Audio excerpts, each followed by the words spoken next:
Glad that you're here with us on Morning Express on this 13th day of October 2015. It's a Tuesday. Later on, we will be seeing whether we can get some live images of the traffic situation. I'm told by those who are coming into the office right now that the rain has definitely caused a bit of discomfort and mayhem as usual. I mean, Nairobi is already bad enough when it comes to traffic, so it doesn't help when the rain starts. And whether it is El Nino that is starting, we'll wait to see. But now it's time for us to focus on person of interest. And on person of interest, what we do is that we take a 360 look on the person of interest, and that is to do with who they are as a person behind the cameras and the scenes and the news, or as we know them, but also look at their docket and what they stand for. And this morning, it is none other than Honorable Isaac Mwaura. Welcome and good to have you. Thank you, Mike. And Isaac Mwaura is, first of all, he's a nominated member of parliament with the ODM party. He's also in charge of special interest groups. He's the National Coordinator, Albinism Society of Kenya, and the Chair for Kenya Disability Parliamentary Caucus. Great to have you, and quite a number of titles you have right there. But let's start with just you as Isaac Mwaura. Away from, I'm not saying you're not honorable, but away from the honorable and the pictures and all that, maybe let's start with where you grew up and how you grew up. Yes, I was born some 33 years ago in Kiambu County, and that's where I've grown up. I went to Thika School for the Blind from kindergarten. Thika School for the Blind is a school which has got children with albinism, those with low vision, and those who are totally blind. And I have grown up with my mother at Githurai Kimbo, here in Ruiru. And I shuttled between home and school until Form 4. And that's when, after that, then I joined campus after 2 years. You know, we used to stay for 2 years. I joined Kenyatta University. And then, of course, later on, I finished my course. There are a lot of things that I did in between there, like I used to be a student leader at Kenyatta University. I was a school, now they call them president. I was the president, if you can say, of my high school, secondary school. In primary school, I was a very good student. I was the best in my KCPE. Wow. And also that same year, I was the best nationally in public speaking in Kiswahili. Did you ever used to go for these, what did they used to call them? Asante mwenyekiti, waamuzi, wakaguzi. You remember that? I don't think yes. Debates, they were called debates. Yes, debates, okay. Yes. In fact, I'm even the one who started the debating club for my secondary school. Oh, wow.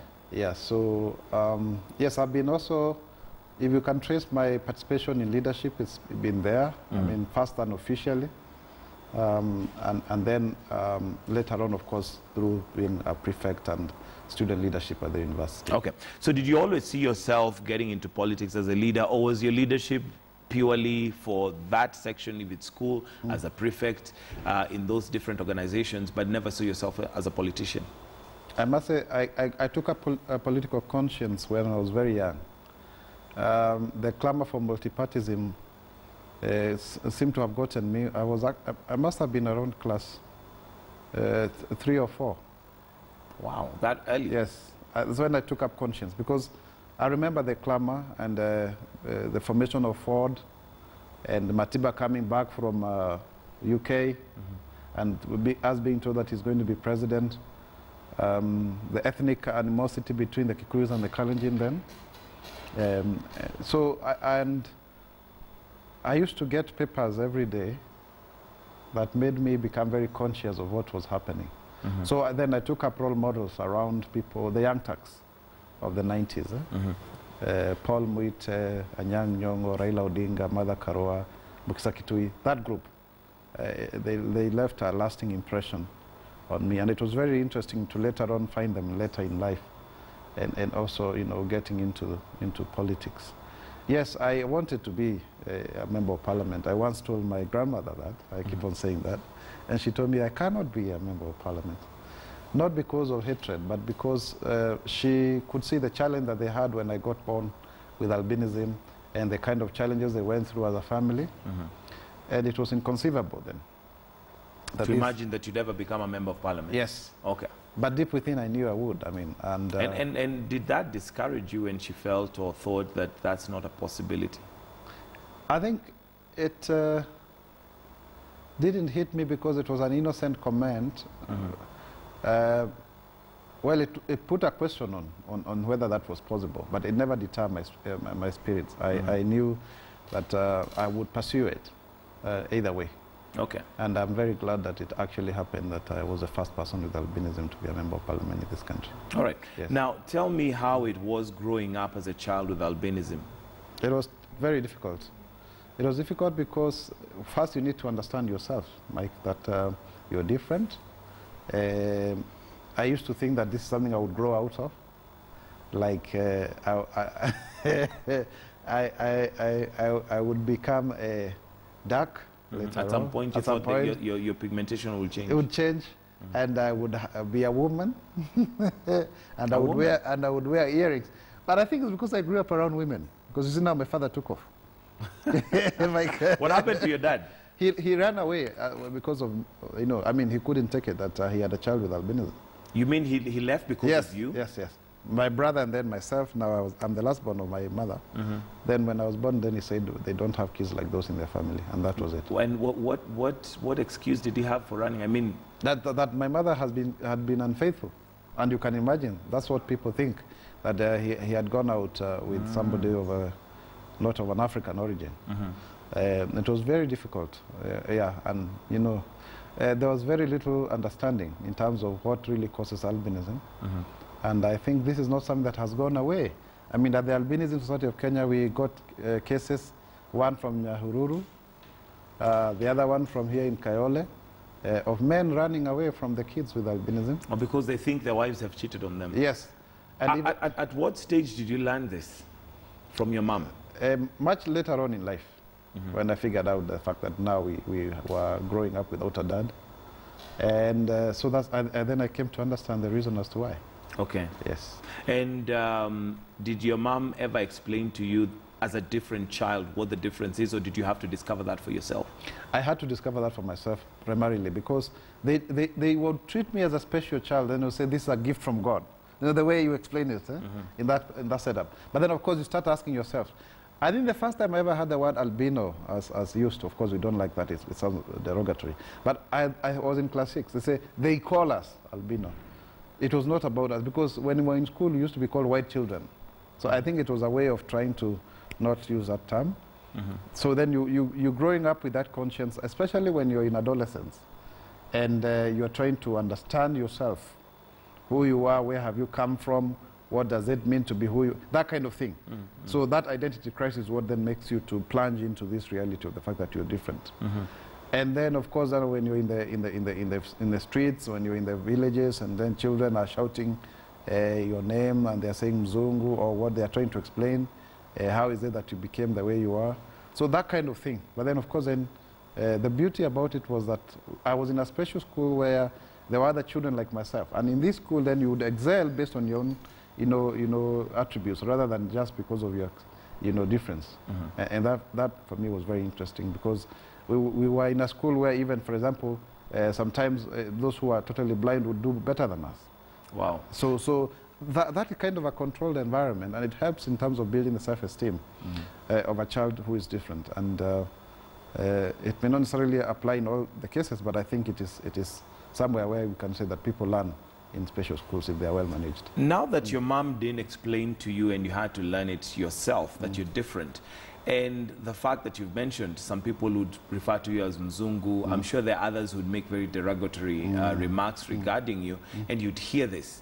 At what point, and what is it that made you realize that despite my difference, I am okay and I can do this? Because, I mean, it can go either way. Somebody can be very discouraged, you can get depressed, others may even get to a point of taking their lives. Yes, Mike. The most important thing that for me was the fact that my parents, my family in general, they took it very positively. I mean, they showered me with a lot of love, and that in itself helps a lot in building self-esteem for a child who is different. And I must give credit to them, my mother, my grandmother, my uncles, my other, cousin siblings that we grew up with. And Well, it also helped because I was intelligent and I was good in school. Yes, that helps build your confidence. Yes, so that was like, okay, of course, they wouldn't want me to do manual jobs, which was really interesting. Of course, I liked it. But it was compensated in a way, you say. But the most important thing is the fact that self-acceptance. You gradually need to understand then this is how it happens. You interrogate, you confront your own realities. It may be difficult at first, but then eventually then you're able to know that it actually can be done. And then you build on that gradually. You get to understand your environment as you grow. Yes. Okay. And of course, now building on your talents and going for what you truly believe, you know. I remember, for example, when I was at KU and I was vying to be a student leader. And I came to the realization that I couldn't do black and white photos because they were not coming out very well. I had to do colored, and that was an extra cost then because we had not been so digital that time. So then you have to make do that reality and move forward and be ready to be asked questions. There are those who do not see beyond your difference. They just see you as this and that's it. But then you have to define yourself, you know, as any other person and go for what you really are because everybody is talented. And I think for me the gift that I have seen very well is provision of leadership. And that's why, for example, then I decided then to plunge into politics. Okay. Now, for the benefit of parents with children who have special needs, or let me just call them special children, could be albinism, could be maybe a disability of one kind or the other. Now that you lived through it and you had to discover for yourself, what would you have wanted your parents or your mom to have done for you or told you or assured you for the benefit of them? Because sometimes I think they sit there and think the best thing to do is just keep quiet about it and go on with life as though, you know, everything is okay. Nothing is happening. Yes, Mike, I think first it's for both parents because mothers are very good at this and I must give a thumbs up for them because they are the ones who are left with the child. It's for both parents to understand the reason as to why the children may be born differently and to know that it's not the fault of the mother. That would be very good because then it gives an opportunity for this child to grow up in a family where there is both mother and father. Second is also to understand themselves the reason as to why their child is different in terms of how to take care of the child. That support sometimes doesn't exist. We have really improved as a country now. We have many family or parent support groups. We have many associations and organizations. And that's the kind of work that we do on a day-to-day basis to strengthen that role. But also role modeling, I think also. The fact that you can look into the space and see there are some people who have also the kind of impairment that your child has and have gone ahead, but also not to compare.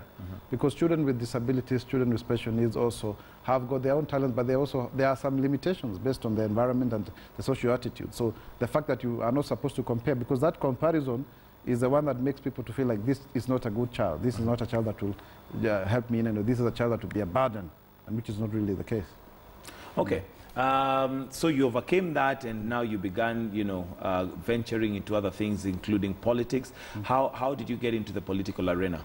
Very, very interesting, actually. It's rather interesting because, you see, now I said earlier on I had been impressioned by the young Turks. And that, of course, has informed my political ideology as left of center.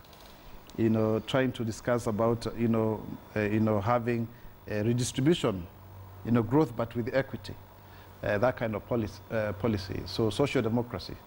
And I think I got, an idea or two to manage teenagers, for example, when I was a student head prefect in high school.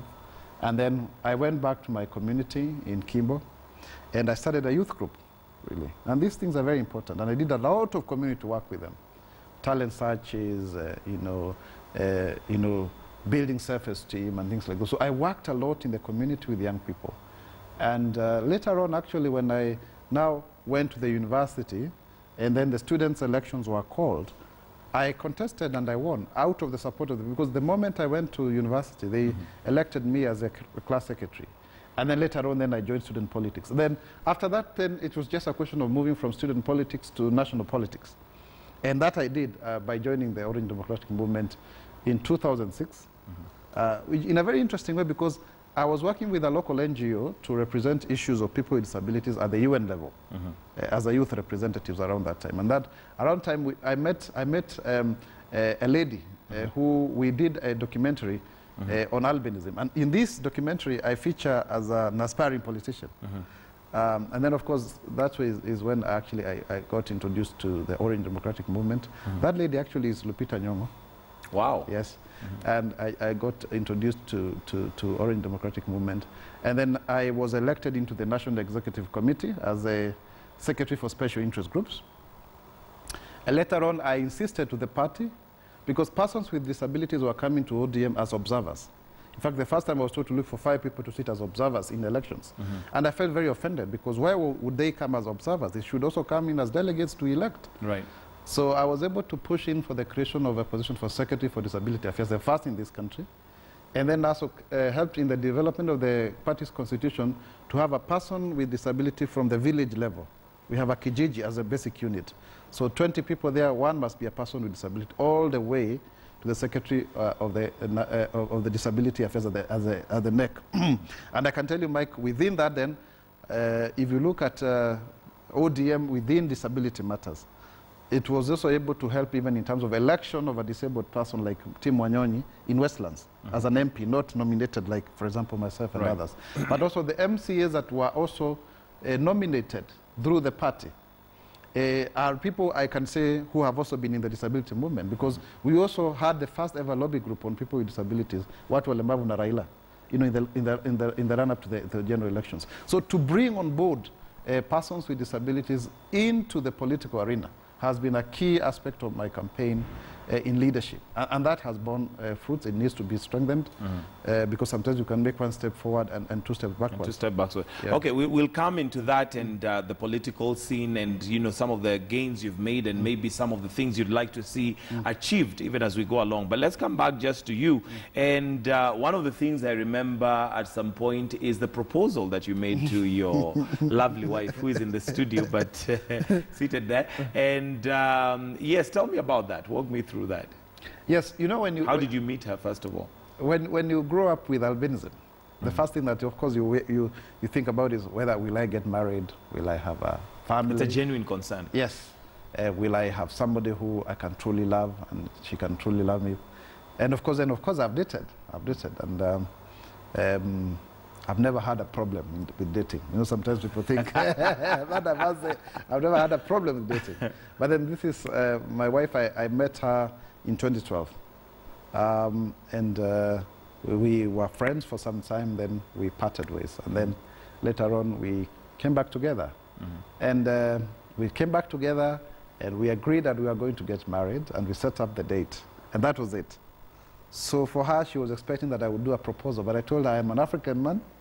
I'm not going to do a proposal. Already we have set up the date.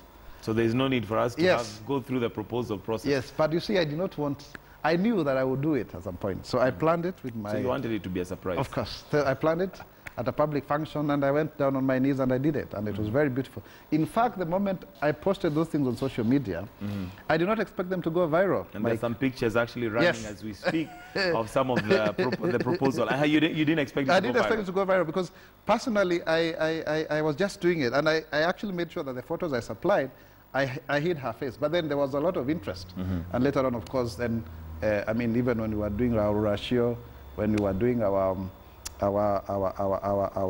wedding and honeymoon, I mean, we thank God for it. Okay. Yes. And maybe you can just run us through some of the pictures. We see there, you there with the CJ. Yes. Okay, there's another picture there. Maybe you can just run us through them. That's your wedding? That's my wedding with the Prime Minister at Windsor and our bridal party. Wow, and quite a huge bridal party you had there. Yes. Was that your choice or hers? Well, both of us. That was, of course, with the Prime Minister again. Okay. All right. Now, once, okay, there you are again, maybe during the wedding. In regards to your proposal and with the having... Yes, this was on your wedding. What made you go to State House on your wedding day? No, actually... Was it an invite? You know, that's what people do not understand. You don't just go to State House. Precisely. I mean, the president was invited to the wedding. And he was coming, but he had a conference at KICC. And then he sent his personal assistant, Jomo, who came and delivered a message and a gift. And then Jomo said that the president would want to see us. So when we finished the photo shoot at the church, at the church entrance, we were whisked into a vehicle and all the way to State House. We didn't even know. It is him. It's not something you had planned? No, no, no. He called for you? It is him who came for, I mean, he sent his entourage for us. Okay. I mean, and that was beautiful. I mean, it was an honor. And now once you go to State House, what do you know? What was the occasion there? It was nice. I mean, we just walked in, and then the cameras were all over, and then we saw him walking towards us. It was really good. I mean, then we went to some a nice place there. We sat down, we toasted champagne, and we had a very good conversation. It was very, very good. Okay. It was very, very good. I guess they say if Moses will not go to the mountain, the mountain can go to Moses. Exactly. So typical situation where now you move to the mountain. Yes. Great stuff. And were there any challenges during your courtship with your wife in regards especially to the fact that you're an albino? Even for her, you know, with people now knowing that this is now your boyfriend, was there any challenges there? Yes, I think, yeah, because some people just see only that. They don't see that these are two people who are genuinely in love. And it's the question of people, you know, flagging that particular aspect out. And for us, it's like, okay, what's the big deal? So that's a challenge. Of course, people would have opinions. But, of course, it doesn't deter anything. It's their own opinion. It is for us also to educate the world that it's not the way they would want to think about it. Yeah, and others, you know, having their own other, you know, misconceptions about the whole issue. But it doesn't make it any different. I mean, for us, we are two people who are in love, who are now married, who are family like any other. Like any other. We are very happy. Absolutely. Yes. Let's move on now to some of the you know, responsibilities that you have in your docket. And one of those is you take care of special interest groups. Maybe tell me a little bit about special interest groups and what your responsibilities are. Yes, Mike. The National Assembly consists of the constituency representatives and special interests. Now, special interests encompass ethnic minorities, persons with disabilities, youth. You could say also women, but women, they also have their 47 seats. So yes, particularly issues of persons with disabilities, and also because I'm also a youth. Those has been my areas of concern, and basically is about that representation aspect in terms of the legislative process, in terms of voicing out concerns in the community, in terms of, you know, seeking opportunities for persons with disabilities. For example, public appointments. For example, like one thing that has been very successful despite the challenges, you know, bringing on board persons with disabilities in the National Youth Service, something that has never ever happened, and I've been able to do that. In terms of bringing on board legislations and ensuring that legislations have got aspects of people with disabilities, and there are quite a number. You know, petitions and motions, and basically just being that voice, you know, is very, very critical. Being in the budget committee, for example, ensuring that you make sure that resources are appropriated to persons with disabilities, which you have been able to do from a budget of about 700 million to now 1.8 billion. Ensuring that when, for example, the president is making appointments, that one of the criterion is for persons with disabilities. Now, let's look at some of the policies that are in place, and this is in regards to especially people with physical disabilities. If you look at the structure of buildings, our pavements, our roads, our transport system, it does not really accommodate persons with disabilities. Number one, do you agree with that? And number two, what needs to be done? Yes, I agree. The funny thing is that there is a law that stipulates what needs to be done. So the question is about implementation. And that's where we have a challenge in this country. That it's not that we don't have laws. Laws are there and very good, very, very many good ones. But implementation is a big issue. So the Section 24 of the Persons with Disabilities Act clearly stipulates how adjustment orders need to be issued. They are not issued. And if you look at also the provisions of the public transport system, Article 39 and 40 of the Persons with Disabilities Act, again, that is not in place. So there are so many aspects that already the law speaks to. I have prepared a motion in Parliament that for every public building, it has to be approved in terms of disability compliance by the National Council for Persons with Disabilities. And I hope to execute this motion when it comes to the floor of the House. So far, why hasn't it been done? Yet you're there representing them. You see, my role here is to do legislation, and the legislation is there. In fact, this motion is supposed to be persuasive in nature, to create that awareness. The challenge is the implementing agencies. Now, what we do is that we have a disability mainstreaming aspect within government, but the uptake of that is not very strong, because people look the other way, and sometimes they just want to comply, but not exactly provision of facilities as to accommodate persons with disabilities. So yes, there's a law that still needs to be done, but it has to go to do with the execution of whatever has already been provided for in law. Do we see a time frame? When are these laws going to actually be in? Because if the laws are there, really what it means is that those who are flaunting those laws are doing it against the law. You know, Mike, the law has been, was gazetted in 2010, and the government was given a 5-year period to comply. So it's ending in 2015. And the most interesting thing is that that should not have happened, in my opinion, because government must lead by example. So we need to see whether from the next year, 2016, there will be a change. And I don't think it's going to happen overnight. This is something that is rather tricky, but it's also doable. Yes. Okay. Let's talk about persons living with albinism. And recently, with the elections that are taking place in Tanzania, we do know that they have these myths about people with albinism. We even ran a story where some 2 ladies lost their limbs simply because they were looking, or the people who cut their limbs said they were looking for some potions or whatever it is that they do with that. Number one, are we at risk in Kenya of the same? Do we have those kind of myths here? Yes, Mike, I think first is to say that we made a lot of progress. We made a lot of progress, and I'm very proud, personally, because of the kind of progress that we made as a country. Number one, in terms of social aspects, from where we used to look for donors to give us sunscreen lotions, now government is procuring sunscreen lotions based on my intervention to ensure that there's money for that. Persons with albinism now have got an eye clinic where they get free eye services. Specifically for people with albinism? Yes, procured for that reason. The other day we procured protective clothing, you know, hats and long sleeve, you know, sweaters and all of that for them for free. We have an agreement with Aga Khan Hospital for cancer treatment, and also we are doing awareness creation. And the lotions that we are providing, it's not just the sunscreen, we are also doing after sun, lotion, and lip care. So comprehensively, and I'm very proud to say this, that we have been able to achieve a wholesome intervention in terms of the social care of persons with albinism.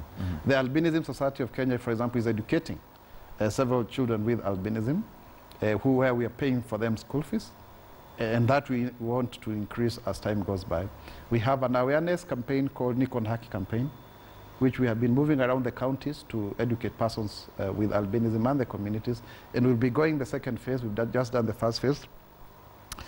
And also now, I mean, I was very, very impressed the other day when persons with albinism tell me that they are, one of them was telling me he was being stopped and being told, come and buy this item.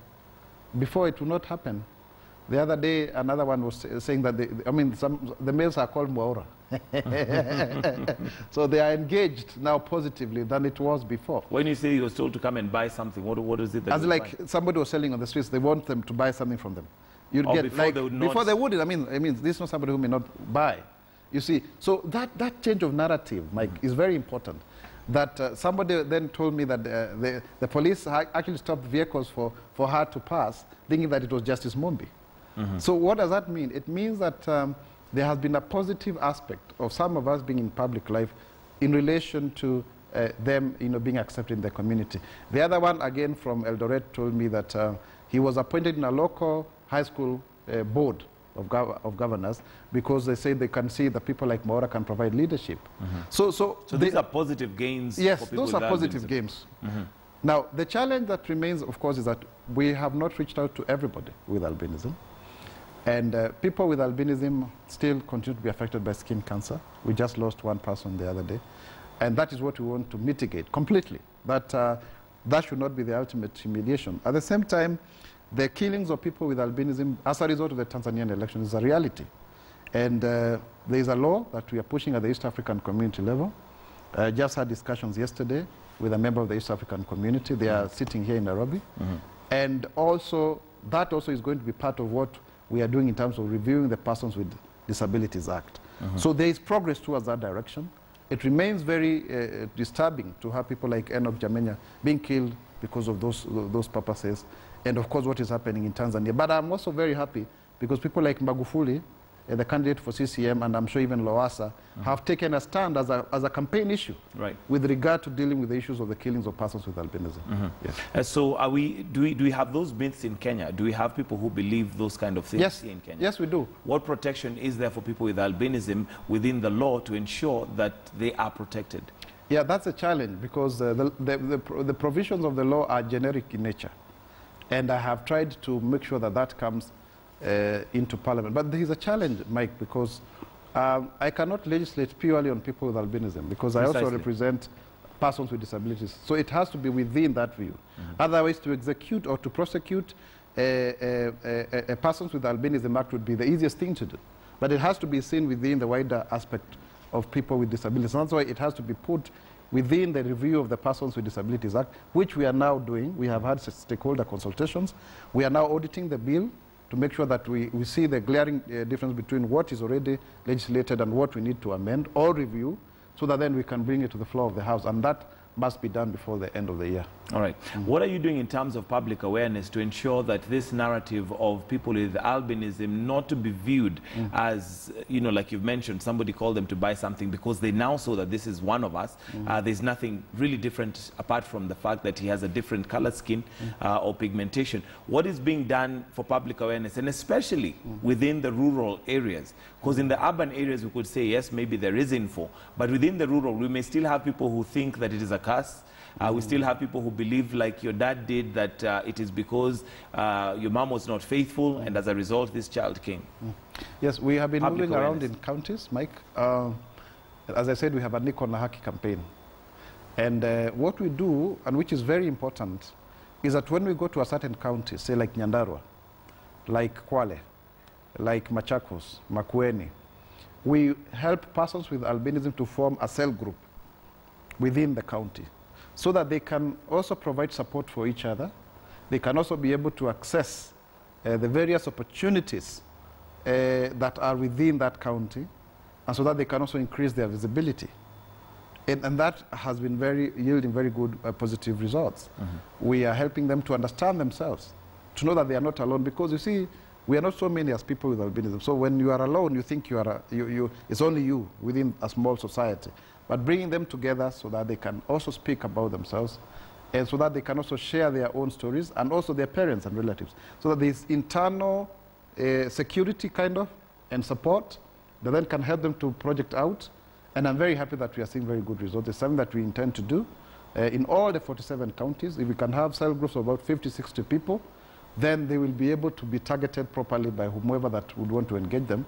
But also, most importantly, to know where they are, so that even these issues of security can be very, very important. My wife and I live with 2 kids with albinism who we rescued last year from Taveta and Kuria. And that tells you that the border districts are or counties are at risk, especially these elections. But I think there is something positive. And while we are not shocked at the death of Jamenya, and it should not happen at all, but the incidences of killings have reduced. If you compare to the 2010 Tanzanian elections, if you compare to last year's municipal elections there, so there has been some progress. And I think the delicensing of witch doctors in Tanzania has helped. Maybe it's also something that we need to address here, because those who are procuring these services are politicians, clearly, who believe in supernatural demonic powers. Yes. And are we just directly affected by Tanzania? Do we have issues maybe with like Uganda? Because these sometimes are, as it were, African myths and beliefs. Are they specifically Tanzanian, or do we have a regional and continental problem? The fact that there were very few people with albinism pre-colonial times clearly shows that they were killed at birth, just like any other child with any form of disability. But the coming into place of colonialism, missionary work, and all of that, of course, has helped people to understand this, but of course to give chance to children to survive. This is singularly a Tanzanian problem. Okay. And it is squarely that, and that's why we mentioned that country, because that's where it has started, and that's where it has spread to even as far places as Malawi, Rwanda, Burundi, Congo, and Uganda, and of course Kenya.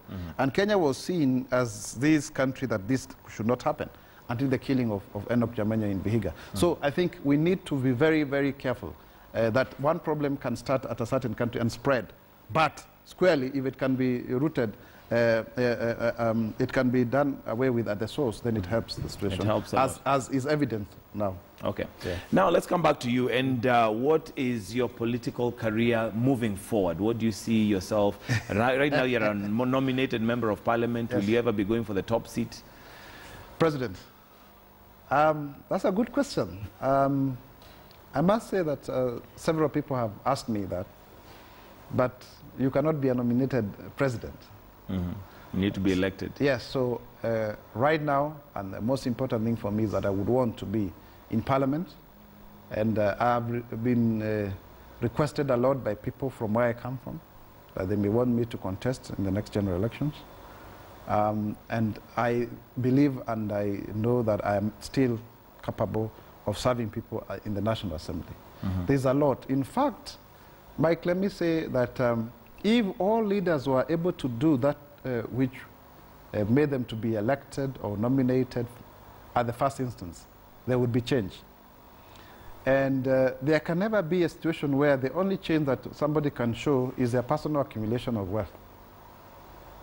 Leadership almost invariably has the capacity to transform society. And how we get those leaders, for me, I consider myself very privileged. But I mean, I went to a political party based on my hard work there. I was able to be nominated. I was given one of the 3 slots for that political party. And now going forward, when you look at the process of coming up with leaders, because these political nominations, party primaries are shambolic. You saw me at Kasarani trying to fight for my, for my life. When I had run around the country to be elected as Deputy Secretary General, then some people wanted to rig me out at Kasarani.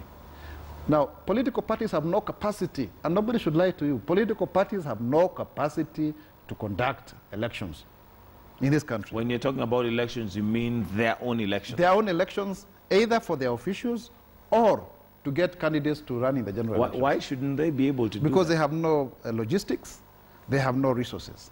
Ideally, when you want to have a political party conduct a party primary, it's like a mini general election. They cannot match the IEBC. Including ODM. I mean, remember what ODM, TNA, URP, name any political party. Some of these parties only survived by pinpointing strong candidates within a certain area. Then they used a process where then you justify the results. If people justify the results, then they say they just have a way of trying to hoodwink the public that there was a genuine election here. People stuff ballots, others use buckets as ballots, others use exercise books as ballot papers. So when you get such a shambolic exercise happening at the party primary level, then it is rubber stamped based on ethnicity at the final elections. Then you must also ask yourself, what are the quality of leaders? Because basically, if you become thuggish at that point, and then you end up being elected, what is expected of you? In short, Mike, what I'm trying to say is, political parties cannot be entrusted in having credible processes. Now, I have proposed legislation to provide 0.1% of the ordinary shareable revenue towards political parties in the final election year for purposes of party primaries. Because in certain instances, if, for example, you come from Central Kenya and you get the TNA or JAP ticket, you're as good as a member of parliament. If you do the same in Nyanza with ODM, the same in URP. So the point is, how do we ensure that people have a fair chance at the party primary level for them to be elected as leaders? And how does that need to happen? Political parties must be empowered to do proper elections. How? provide resources and logistics. And they must also be willing to go through such a process, not to having briefcases called political parties that only come alive in the last few months of the electoral year. So you ask yourself this question, why then does Kenya not have good leadership? People who do not seem to believe in anything. It's because that's the same way anybody with money and some form of violence can easily bulldoze themselves to become a leader. And then eventually, they are not accountable. So personally, as Isaac Mwaura, I think that is one thing that I would want to see happening based on my own personal experiences at Kasarani. How would you make that happen, given that you're operating under the authority of a political party that already has a constitution and has rules and regulations? You cannot override that. But you see now, those are the things that are never followed. The nomination rules and the party constitution, they are never followed when it comes So why are you in a party that does not follow nomination? It's not a question of my own party. It's a question of political parties. I'm putting political parties on the spot in general. So question, how would you change that as Isaac Mwaura? ODM is very good because they try to, and they fail terribly. Others don't even try. When is the last time you had a new URP election, for example? So the point is, provide money to political parties so that they do not be seen to be collecting monies from potential candidates, and then use that money to have a semblance of an election. You get, so that people can have a fair play. But as long as you are relying on candidates to do the logistics of the party, then the candidates will influence the outcome, because after all, he who pays the piper calls the tune. Right. Yeah. Okay, so that's something that you intend to see within your tenure and your ability to lead. And you've told us how you're going to go about that. And do you see it happening given the kind of political terrain that we have right now? Yes. You know, we must not give up on hope. Because if you do, then you'll be left to the shenanigans of the realities of the day. We have to imagine a better future for this country. We have to imagine that it is actually doable. Like the case of young people. Why is it that people are retiring at the age of 60? I think for me, for sure, we need to retire people at the age of 55 so that you can have more young people taking up these jobs. Why don't we have unemployment benefits in this country? If you are to give at least 2,000 shillings for young people below the age of 35 who are not employed, yeah, they are about 7 million. That's about 14 billion a month. You can afford that because we are wasting about almost 500 billion a year on corruption. You can afford that so that people can have some money in the pocket. Because if you look at this Kazi kwa Vijana, it failed. This NYS thing seems to have failed. Put money directly in the pockets of the people, you will be stimulating local economy, and at least people can live some life of dignity. Because part of the reason why we have this, corruption, is because people do not have a minimum, assurance of survival. So then they can be thugs, they can also be corrupt. Or we need to come up with a kind of a social welfare system, and that I know this country can afford. We can afford. Yes. All right, finally, you've still not answered me. Are you going to be going for president at some point? Mike, I want to say that let me first serve the people in my capacity as a member of parliament. If it is the will of God, because I'm a born-again Christian, I'm a believer, if it is in his will that I will be president of this country, I am ready and willing to serve when that time comes. But Kenya is in dire need of good leadership, that which I think for me personally, I'm ready and willing to offer. Thank you very much, Honorable Isaac Mwaura, for being with us in the studio. That's where we're going to wind up Person of Interest and Morning Express this morning. Honorable Isaac Mwaura, who is also in charge of special interest groups, is a national coordinator for Albinism Society of Kenya and chair of Kenya Disability Parliamentary Caucus. That's where we're going to wind up Morning Express this morning. For me, I'll say goodbye. Najma Ismail will be coming in shortly with News Hour, but also I'll leave you with some images of the traffic that we anticipated earlier on. Although it doesn't look to be that bad given that it has rained, although it also looks like the rain may have also subsided, and given that the weatherman had told us El Nino is about to start. Well, that's Kenyatta Avenue roundabout, and it looks like inbound traffic into town is quite heavy. So if you don't need to leave your house, tafadhali tuliza boli, uwanja ni mdogo, and have yourselves a wonderful day. From me, I wish you all a fantastic and a great day. Join me tomorrow on Morning Express. Otherwise, God bless. Take care.